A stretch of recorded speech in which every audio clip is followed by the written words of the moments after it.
Today, my guest is Brian Hennessy. Brian has been in the commercial real estate industry for over 30 years as a commercial real estate broker. He's been a senior vice president of acquisitions and dispositions for a major U.S. investment company.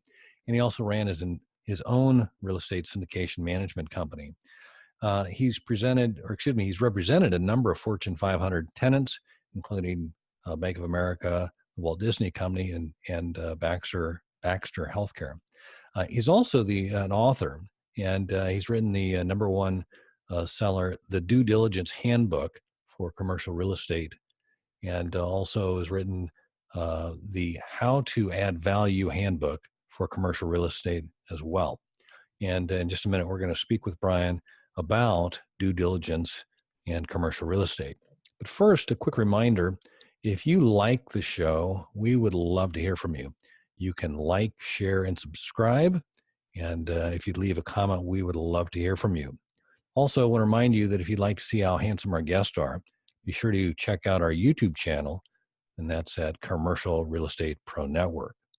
With that, I want to welcome my guest, Brian. Welcome to CREPN Radio. Thank you very much, Darren, for inviting me on. Well, I'm really looking forward to speaking with you today. Our little talk before we started recording makes me excited to know that we're going to dig into the due diligence here in a minute. But before we do, if you could take just a minute and share with the listeners a little bit about your background. Absolutely. Well, quite frankly, I learned most about the due diligence aspect of commercial real estate after I had been a broker for about 18 years, a commercial real estate broker. A client of mine had offered me a position with his newly founded company. It had been in business about a year or so. And he was starting to buy commercial properties, and he had about 300,000 square feet in his portfolio. And he said, look, I could use somebody like you to come aboard as my senior vice president of acquisitions and disposition. So I thought about it a little bit, thought I always wanted to be on that side of the table, and decided to make the move over there. After all, how hard could it be? I don't know, after being a commercial broker for 18 years. But what I found out quite quickly was it's extremely different.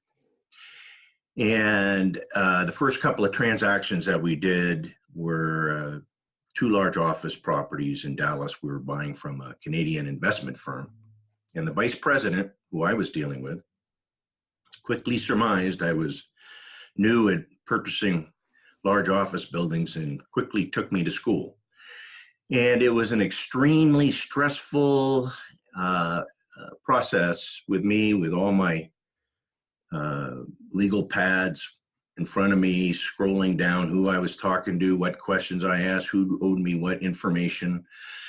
And as the due diligence period wore on, towards the end, as the heat got turned up, it got extremely stressful because I was getting questions from not only the investor, but his real estate attorney, the CPA, the mortgage broker. I couldn't wait for the process to end. And when it finally did, it was like a huge relief. And in about a month, maybe 3 weeks after we closed the transaction, I came into the office and I was told that the investor wanted to speak with me. And I went into his office and he asked me to take a seat, and then he got up and closed the door. And after a long silence, he said to me, how could you have possibly missed all this critical information that we had missed during the acquisition of those two office properties? And I was just dumbstruck by it. I was like, what do you mean? And then he started going through a list of all sorts of stuff, like tenant financials and certain reports and things that I just really wasn't aware of, because I just had never really been involved with the actual purchase of large office properties before, just selling properties and what have you, buying and selling properties for people. And so after, all I could say was, hey, I'm sorry, I didn't realize. And then he said, I think I made a huge mistake hiring me on as my acquisition person just because you were a broker for 18 years, in which case I was beginning to think he was right.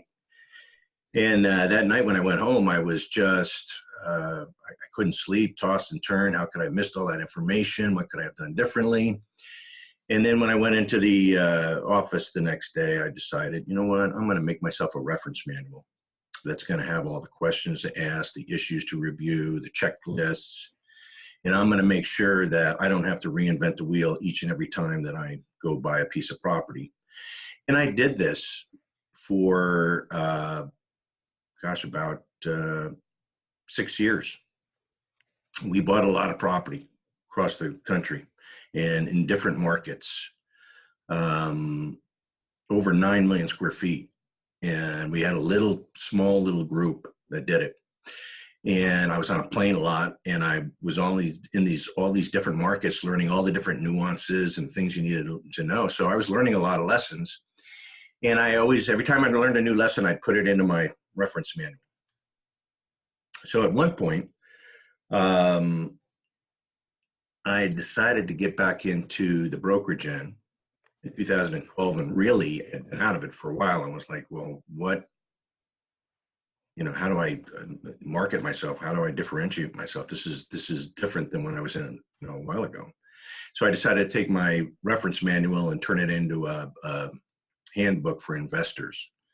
And I wouldn't even spend the $150 on getting a cover done or anything, because I knew it would never sell any copies. I just wanted to say I had a book up there, and it was more of a calling card than anything. And much to my surprise, it took off. And then when I started selling, I was like, wow, this is strange. People must find this helpful.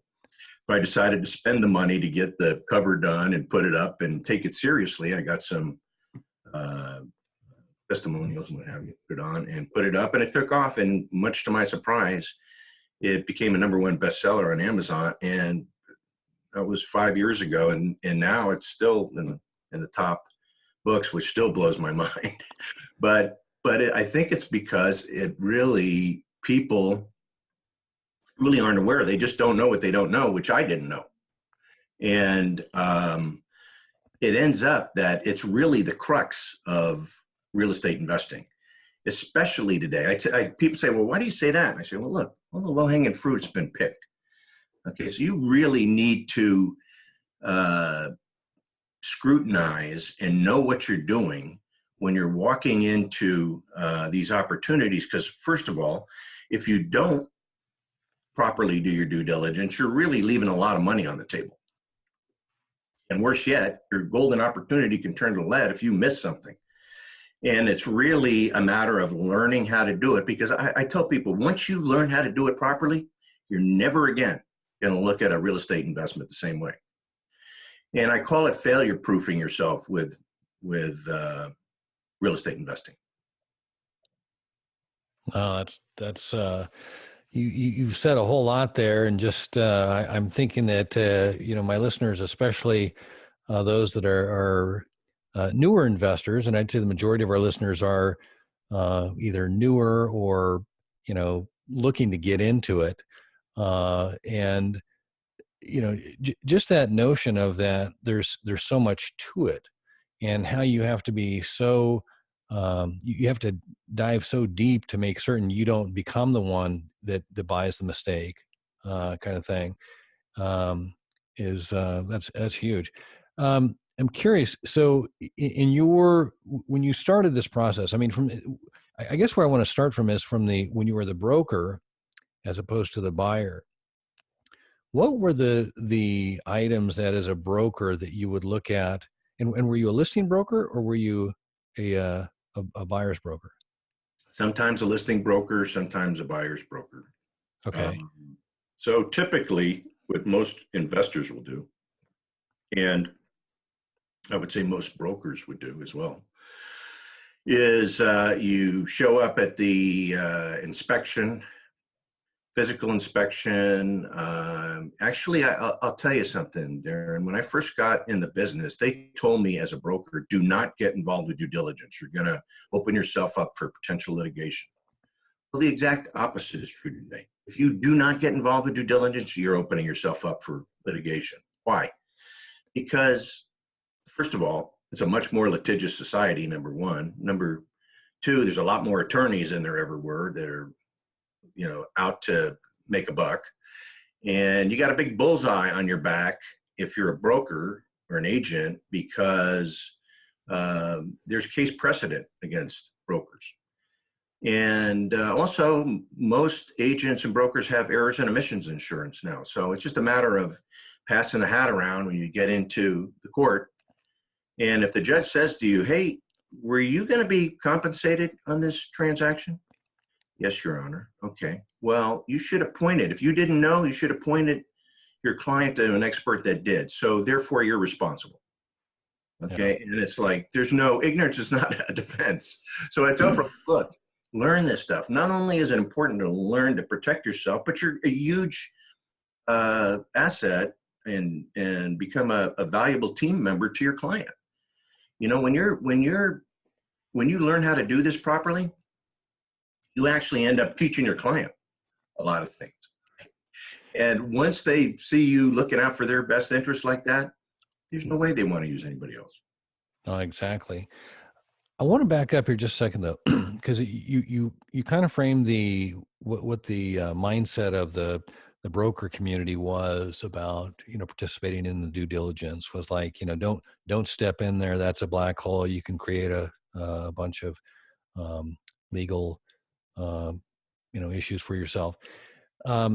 So when you were presenting as a broker, whether it's the buyer's agent or the seller's agent, was it a matter of not looking for and thus not presenting these items that an educated buyer would look for, or was it a matter more of just trying to I wonder if you could frame that for us, as opposed to on the buyer where you're looking at all these things. What was the difference? Because clearly your new boss made you aware that there was a big difference, and you learned with live bullets, as I like to say. Yep, boy, believe me, there's a lot of battle scars. Most of the lessons learned in the due diligence handbook for commercial real estate were from mistakes I made. So unfortunately, and I say unfortunately, the commercial real estate industry still does not really push due diligence. And it's not that they don't want to push it. I think they're just not, they don't know what they don't know. And I say that, it sounds very brash of me to say that, but since I've been on both sides, I can comfortably say, hey, this is what's going on. I can count the number of times on my right hand and have fingers left over that when I asked brokers to help me with due diligence, that they was like, hey, we don't get involved with that, right? Now, when I'm starting to see, and it's not like I'm some genius person that came up with this formula. I just happened to be somebody that wanted to document and track, so I didn't have to reinvent the wheel again. And what I'm seeing now is there's some top investment brokers that are bringing due diligence people on their teams because number one, it adds huge value. It's really a differentiator, and they're protecting themselves. So I predict that you'll see, not only will you see more of it, but as the service industry of commercial brokerage will require it of the broker and their professionals. And if they don't, they'll find somebody that offers it up until it becomes the norm. And so that's why I tell people, why wouldn't you want to learn this now? Not only as an investor, as a broker, whatever, any commercial real estate professionals. I'll tell you, the people that resonate the most with it are not just the investors, but the real estate attorneys and the CPAs that get involved. Yeah. No, that's obviously from an attorney standpoint. If there's a precedent out there and you're not following that, that's an easy win, right? Yeah. So and it's like, okay, great. I think it's great that the broker gets involved with it. So it's not rocket science. It's easy enough to learn, but you do have to spend the time and energy to learn it. And I feel very good when I'm out there talking to people about it, because what I found is when I get emails and calls and what have you from people that have read my book or took my course, said, thank you so much for sharing this information. It's really helped me. That's the big payoff for me. And that's why I love doing it. Right. And it's just very gratifying. So I love telling people, hey, this is not hard to learn. Just start learning it. You'll be glad you did. It'll pay off exponentially for you. I want to ask you on due diligence. Because before, obviously, I'm assuming that it was basically an NOI calculation, valuation, and was it just buyer beware then on the due diligence? Was that the in terms of it's how still as far as well, I'm right, buyer beware. right. So now that you've been battle tested, you've authored a book, and you're seeing this education process take place. Can you point to some specific examples of things that are commonly overlooked, missed? I wonder if you could kind of, and also, I think the other thing I want to ask, or framing this, is I think there's multiple ways when underwriting property. I mean, you obviously have to underwrite the market, underwrite the property for its physical condition, and then underwrite the economics of the deal. And I wonder if you can speak to, one or all of those as far as just a common thing that you see. Sure. I obviously I can't teach your listeners everything I know about due diligence in this short time we get to spend together, but I will hit some highlights for you. And I tell people by having and adhering to a proven system when you're conducting due diligence, it allows you to conduct due diligence faster, easier, more efficiently, and you're less likely to miss something. And when you have a process and a system, you're a lot less stressed, right? So you can think calmer, clearer, and come up at the end of the process with your ability to make an intelligent and informed decision to move forward with a deal or not. It's like I tell people, sometimes the best deals you do are the ones you don't do. Right. So, so and the only way you're going to be able to kind of calmly make those decisions is by knowing that you've done all you can do to uncover any potential problems or issues that could trip you up later on once you own it. Because the seller is not coming to you with a list of items. Hey, you better look out for these things. They're hoping you don't find any. Right. Just like Matt Hawley was talking about. They should have disclosed. And I always tell people, disclose. If you know about it, disclose it, because later on, you can find yourself in court. So you might as well smoke them out now and see if it's a big problem, because if it is, see if you can clear it up. If not, go on to the next one. So common mistakes I see people doing is they don't really properly value the property, okay? And I will tell you this, and I always tell everybody this, very rarely is the property valued the same when you sign your purchase and sale agreement than after you've gone through the due diligence period. Because now you've got the true picture of what the property is really worth for a myriad of reasons. Depends on the property, obviously, but there's all sorts of different things. The other thing I've seen more neophytes is not understanding the lender's underwriting requirements. They'll tie it up and they assume they know it. And instead of just putting in a call and getting some soft quotes, you don't have to tell them exactly where the property is. You can just give them some parameters. What kind of lending can you do on this? Instead of getting it under contract, maybe spending legal fees and everything to do that, and then finding out, oh my gosh, I can't get the kind of loan I'm looking for or hoping for on this. Yeah. Another one, I see a lot of people making this mistake, and it's they don't go down to the local municipality and see if there's any compliance issues or new codes that are coming up that could affect the property once they own it. And it's not that big a deal to go do it. Yes, it's not very exciting to have to go down there and pick a number and wait. Maybe you can hire somebody to do it, but it's well worth the effort, because not always, but a lot of times things will pop up. They're like, wow, I didn't know that. Really? I got to bring this up to the seller, right? Or you mean you've got this upcoming compliance for fire sprinklers? Wow, when does that come in effect and how does that work? And The day after you close.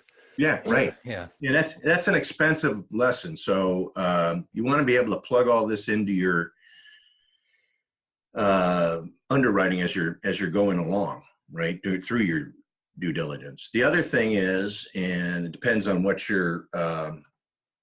kind of property you're looking at, but and I always tell people these issues really apply to all the genres. You're just changing up questions and variables with it, but they're basically, the fundamentals are the same.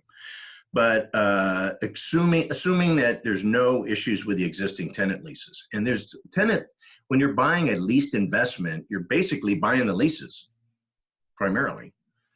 The investment's only as good as the leases on them, and if you don't know what you're looking for, you can get tripped up really easy, and that are going to affect the values on it, and also the financeability of it. So you really want to be keenly aware of that. If you don't, it's not that hard to get up to speed and learn what those issues are.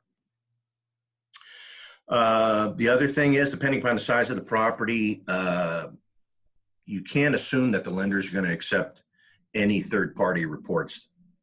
For example, the property condition assessment report or any environmental reports, or depending upon where the property is located, could be seismic or, sinkhole issues if you're in Florida, or whatever the case may be, right? Geologic. So before you spend dime one on that, make sure you clear it with the lender. Hey, I'm going to use these people for my environmental report or property condition assessment or whatever the case may be. Are they on your approved lender list, right? Yeah, because if they aren't, they could have you redo it again. It's happened to me. I was buying a property in Florida, and there were some sinkhole issues. It was an office property, and it was institutionally managed. And so the lender said, hey, we're going to need a sonar report done for any potential sinkhole problems in the future. So I went out and I found a good reputable sonar company, had the test done, fired it off to the lender, and quickly found out, hey, we can't use this. Why not? They're not on our approved lender list. Well, let's get them on there. They're a reputable company. We don't have time for that. You're going to have to use one of ours. $7,500 later, and I mean, we got it in like 2 days before the deadline. So it's like, that's an expensive, stressful lesson to learn. So just make sure that your third-party reports are on the lender's approved list.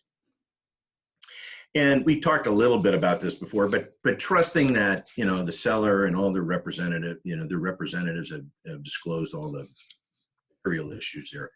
And I'm not saying, everybody's out to get you, but you can't assume anything.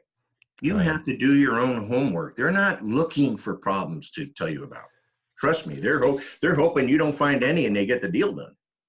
Right. No, they're hoping that they can avoid having to, spend any more money or discount or kill the sale, right?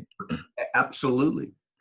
So that's why you've got to be on top of your game here. And when you have a system, it's easier to stay on top of your game.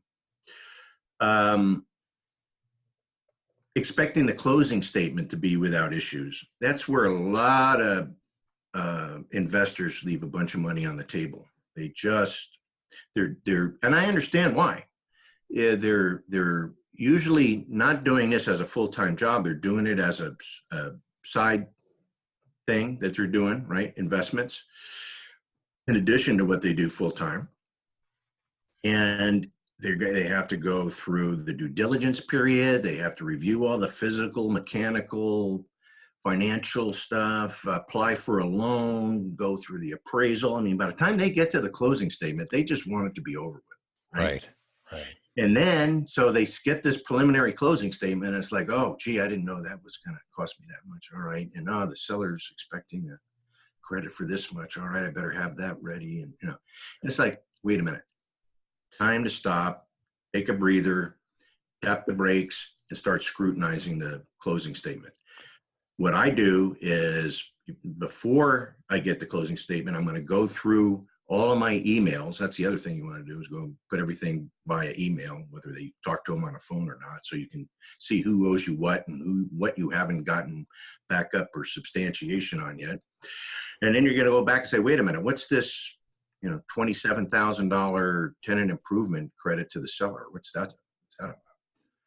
And what about this? I need backup on that. I need canceled checks, lien releases, everything. If not, I get a credit at the close of escrow. And then what's this leasing commissions, $8,000. I don't know what that's about. I need, see the lease, the canceled check, the whole 9 yards, right? And then what about this $6,000 lease review fee by the lender? Whoa, I never knew about that. I'm going to call them up. So what I would do is I just call the lender up. Hey, what's this? There's only 12 leases. Why is $6,000? So try to get it eliminated, but if not, certainly, reduce, cut in half. Yeah. Right? Exactly. So here's what happens. Professional sellers are very adept at padding the closing statement, right? And so when you get down to the nitty gritty and you've gone through it and you say you're asking for backup, I've uncovered a lot of issues with sellers who were doing just that and saying, if you read the purchasing sale agreement, I'm not responsible for any leasing commissions or tenant improvements prior to the end of the due diligence period, only after. Okay, so you're not getting that. No, that's. I want to ask you, because the recently, I know when I went through one, it seemed like it was showing up like just moments before, the expected sign date, and is that almost like a strategy to try and just sneak that through? Is there a part of your due diligence to make sure you're getting that a couple of days ahead of time so you can? Oh, I can tell you stories that would curl your hair. It was just got one time we were buying a hotel in Dallas. We got a eminent domain notice like hours before escrow was supposed to close that they were taking a portion of the front of the property to expand the freeway. Taking the front desk. So it took a lot of scrambling around to figure out what was going on. But we figured, okay, it's nothing for us to be overly concerned about at this point. And we had gotten a big enough discount, which if we have time, I'll tell you that story. But those are the kinds of things that can happen. You just have to be aware. And I always say, have somebody else that knows what they're looking for to look at it as well. Because after the fourth or fifth time at looking at these numbers, they all start jumbling together. Right. So anyway, there's that. I got a couple more if you want. Yeah, I'd love to hear, either another example, or if you just got an example that you can take us through where the due diligence, something you caught in due diligence and how it changed the negotiations or the deal. Okay, let's talk about that hotel deal we were doing. Yeah. We were buying a 377-room full-service hotel from a very internationally renowned hotelier, who bought this hotel in a portfolio sale. It wasn't their flag, but they hung on to it and ran it. And what happened is we put it in escrow. We were going through the due diligence. I asked to walk all the guest suites, and they said, absolutely not. We're not allowing you to do that. You can walk 25% of them. It's just much too disruptive to our guests. And I said, listen, that's just protocol here. This is our policy. We have to walk each and every suite or unit or whatever the case may be. And he said, no, we're not doing that. So meanwhile, I'm busy trying to do my due diligence and talking to vendors and what have you. And I'm talking to one of the vendors, and he says, there's a lot of rooms out of service here in this hotel due to mold issues. And I said, no, I wasn't aware of it. Can you tell me how many there are? He goes, no, I'm not sure, but I hear there's quite a few. And I said, okay, thanks very much. So as soon as he left, I picked up the phone and I called the seller. And I said to the person I was negotiating with, I said, listen, I just met with one of your vendors, and I was informed that you have a number of rooms that are out of service due to mold issues. And if we don't get to walk each and every one of these guest rooms, I'm canceling escrow tomorrow. And he said, okay, fine. So we ended up going through the entire hotel. It took a while, but we did it, and found 55 rooms out of service. Some of which I wouldn't even step into because there was this black fuzzy stuff all over the wallpaper and stuff. So we ended up getting a $2.5 million discount off the purchase price. Now, people say to me, well, you might have got that anyway, if you would have found out afterwards. Maybe but I can promise you this, it would have taken years of litigation, Right. legal fees, and we might have had to settle for much less. But because we insisted upon walking each and every room, we were able to get it prior to the close of escrow because they were motivated to sell it. Right. So, but I mean, there's numerous examples. If you're buying an apartment building, I think Matt Hawley even said you need to walk all of the apartments. And when people say, well, why do you need to do that? Well, because let's say, especially when there are 50 plus units, what if one or more units were smoke damaged or mold damage or whatever? What happens typically, especially when you have a couple hundred units or something, they will go in and take the appliances out and use them in other units and kind of cannibalize the units to fix other ones up. And then what you end up finding out is now you have to redo the entire unit, and it could cost you $40,000-$50,000. Right. And you didn't have that built into your budget there. Right. Yeah. So anyway, it's that's an extreme example, but it's a poignant example. I was buying a 150 unit Class C apartment building in Golden, Colorado. And it was an off-market deal. I was trying to get it under contract, and I was getting ready to leave. And I asked the broker that was representing the seller, I said, hey, I'm going to leave tomorrow. Is there any way we can get in there and start the physical inspections? And he says, we're not even under contract yet. I don't know if they, so just ask the seller. And I said, I might as well do it while I'm here. So he said, no, there's insurance issues. He's just not comfortable with that. Say, look, I'll get him any insurance coverage he needs, any certificates he needs. I just tell him, look, you'd rather find that out if there's a problem that we can't resolve before we end up spending a bunch of money on legal fees and everything. He got back to me, he said, all right, yeah, you can do that. So the next day I went to the property and we started inspecting it. And I'm sitting in the office talking to the leasing manager there. And one of the contractors came into the office, said, hey, can I talk to you privately for a minute? I said, sure. So I went outside and he said, I got something to show you. And he took me over to the stairwell, and he had dug up around the footings. And he showed me there were some boards underneath it covered up with mud covering the footings that were cracked. And he says, there's a number of these we're starting to uncover. And I said, well, look, do me a favor. I got to leave for the airport in a couple hours, but give me a call when you get finished here and let me know what you find. And so I finished up what I was doing, went to the airport. I got a call from him and he said, okay, we finished up and I've got some good news and bad news. I said, well, talk to me in sense of dollars. And he said, well, there's a lot of these. We're not sure exactly how many, but it could cost you anywhere from $1.5 million to $3 million, depending upon how substantial this structural stuff is. And I said, I don't need to know anymore. I'm good. So I called up the broker. I said, cancel the deal. We're moving on. And he asked me why, and I told him. So it's just, those are the kinds of things you can find out, right? I always say, if you don't ask, the answer is always no. So sure. Well, and I think the side that I think that sometimes gets lost in the trying to get a deal done is recognizing down the road that someday you want to be the person selling the property. And if these are not remedied before you buy them, chances are you're going to have to remedy them to sell the property. Right. And if they're in plain sight and they're it's up to you to uncover that. That could be the property that never goes away as opposed to the property that's a home run, Right. kind of Now, thing. it could be a very expensive proposition. And like I said in the beginning, your golden opportunity can turn to lead quite quickly if you're not being diligent and scrutinizing about all of these issues. And it just should be part of your process, right? Right. Once it becomes part of you and your due diligence process, your system, then you're gonna be able to uncover most all of what we're talking about here.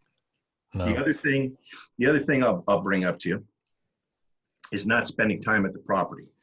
And people, I say, well, I do that. When I buy it, I go for the inspection, I walk it, and then just before escrow, I'll go through close of escrow. I'll go through it and I'll check it out and I go, no, that's not what I'm talking about. You want to go there during different times of the day, on the weekends, in the evenings, and what have you, so you can see what's going on in and around the property, right? You'll see your tenants, you'll see the surrounding area, what's going on there, and there's volumes that you can find out about the property by doing that. For example, if it were an office property, you might see that all the lights are on at night and it's running, and it's not secured properly, or it's what happens is the expenses can start getting out of control. If it's retail property or whatever, it could have a parking lot, and that becomes a big hangout on the weekends for the teenagers to hang out and party in. I mean, there's a bunch of stuff that you can find out. If it's vagrants coming in, if it's in an urban area, they're using your restrooms to clean up in the morning. It's just, I've actually passed on properties as part of the due diligence that we went through because we were there at different times of the day and saw things that we didn't like.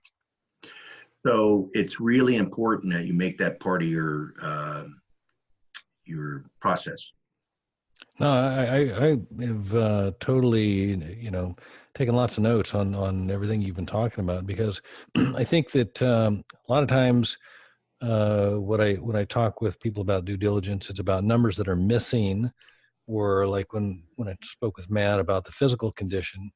But a lot of what you're talking about is just the communication and things that you can observe that aren't going to show up on necessarily a numbers kind of thing. I mean, some of the physical inspection kind of thing is something that you would hope would turn up. But I mean, like you mentioned about different times of day and what goes on, and just the goings on of a property. Plus, I think, and this is the one thing I wanted to reiterate too, is the underwriting of the tenants.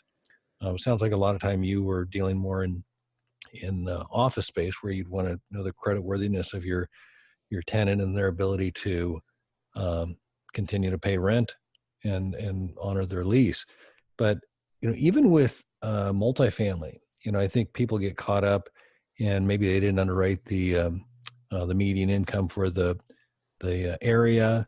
They assumed that they were going to be able to get a rent increase because the area, there's higher rents available and stuff. But when you come to find out that everybody in your space is only underwritten to, maybe 2 times rent, whereas if you had 3 times rent, you might have a better collection percentage, et cetera, et cetera, et cetera. But that to me, that underwriting the tenant thing is something that I don't think it's talked about enough. Then that, especially when you're talking about multifamily, of course, but the other genres like the office, retail, industrial. One of the reasons I would say to walk the each and every unit, space, apartment, whatever it is you're going to find out volumes about what's going on with the property. If you walk into a 5,000 square foot office space and there's 3 people sitting in it, a huge red flag should be popping up. What do you need all this space for, right? There's a lot to be found out. What kind of condition, what did they do? It's just too important not to do that. I've heard so many stories about people, investors that have purchased property and the seller refused to let them walk the property, the suites, or only if they only allow a handful. And then Also, not allow them to conduct tenant interviews, which to me is like, hey, that's a huge red flag. If somebody's that adamant, the first thing I ask the seller is, well, what are you trying to hide? Well, nothing. Well, then there shouldn't be a problem with me doing this then, right? Right. So here's the other thing I would tell your listeners. Once you learn how to properly conduct due diligence and you have that confidence, it's going to come across that way when you're talking to brokers and agents and sellers, and they're less likely to play games with you. Right. Like, you're because they know you know. So it's like, hey, you know what? This is who we're dealing with. Maybe we better play ball here and hope it all works out with them, right? Right. And it's like you have a newfound confidence when you learn this stuff. You're just able to talk to any seller or broker about it, and if they give you pushback, you know exactly what to tell them. Right. Now, this is all great stuff. Hey, Brian, I want to shift gears here a little bit and ask you. I've been asking all of my guests here recently, and been enjoying the input I've been getting about risk. As I shared with you, I'm an insurance broker by day, and we try and manage risk, and there's a couple different ways that we attempt to do that. One strategy is to avoid the risk. Another is to minimize the risk. And then the third common way is to transfer the risk. And that's where insurance comes into place. And as such, I've been asking my guests if they could identify what they see is the biggest risk that either you face or that you see investors face regarding investing in commercial real estate. And I'm not necessarily looking for an insurance related answer. I want to make sure that that's understood, but wonder if you could speak to that for a second. Sure. And I could put it pretty succinctly. Assume nothing. Don't assume that that seller would not do that to you, or it's not that type of property, or that can't possibly be a problem, right?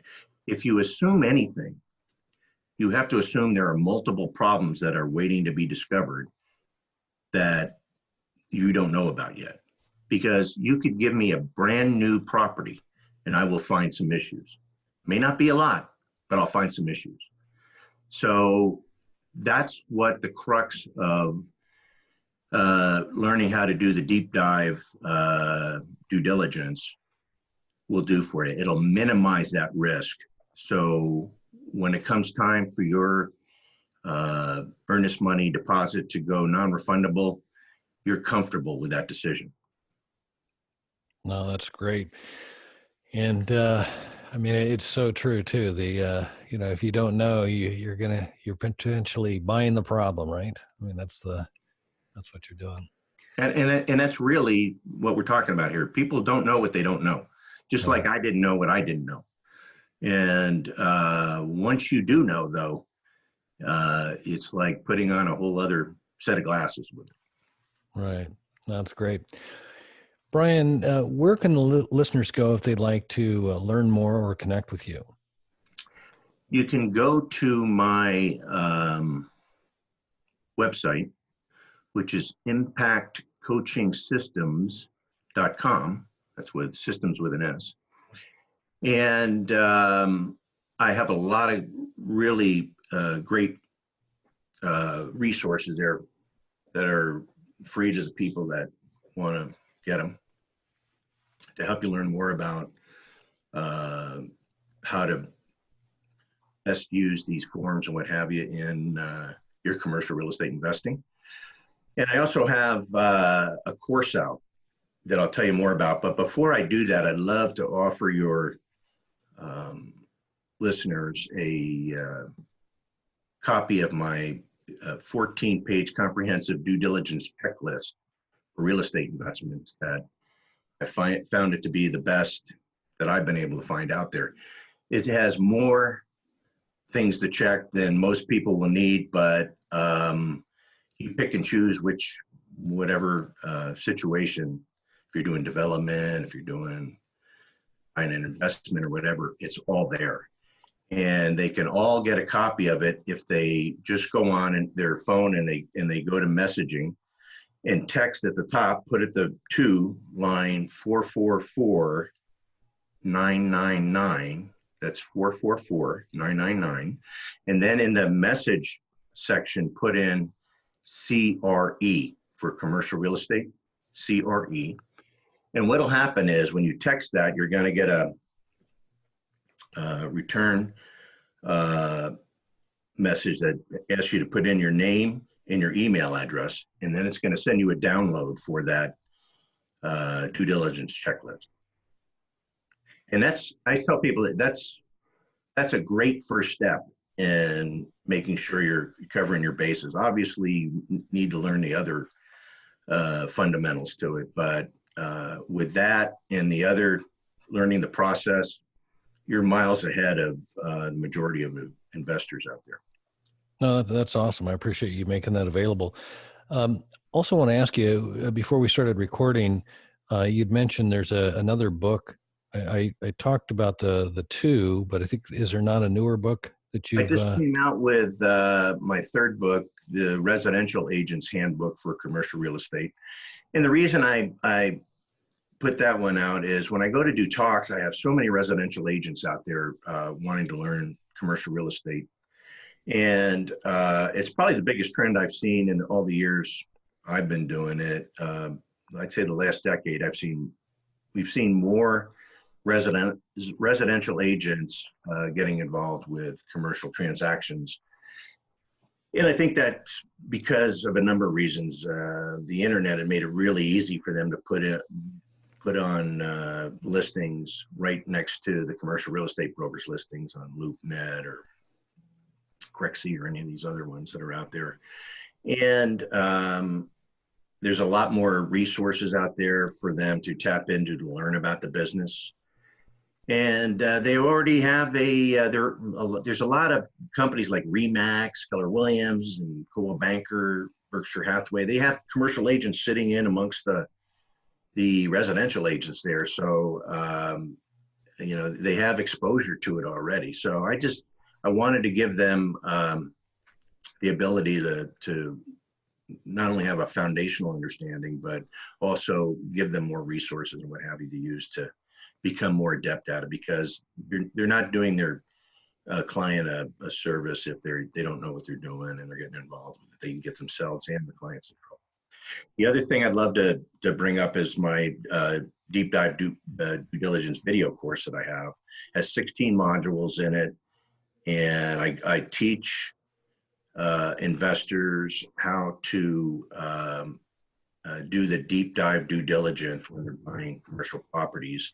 And it has not only 16 modules, but transcripts, action items, forms, a plethora of information on there for them to have a great foundation to start their due diligence understanding when they're buying commercial investment. So highly recommend it. You can find that at impactcoachingsystems.com/courses. All right. Well, Brian, I have enjoyed this tremendously and learned a lot, and hope we can do it again soon. I enjoyed myself immensely, Darren. I really appreciate the opportunity to come on, and thank you again for inviting me. You are most welcome. For our listeners, if you like this episode, don't forget to like, share, and subscribe. Remember, the more you know, the more you grow. That's all we've got this week. Until next time, thanks for listening to Commercial Real Estate Pro Network's CREPN Radio.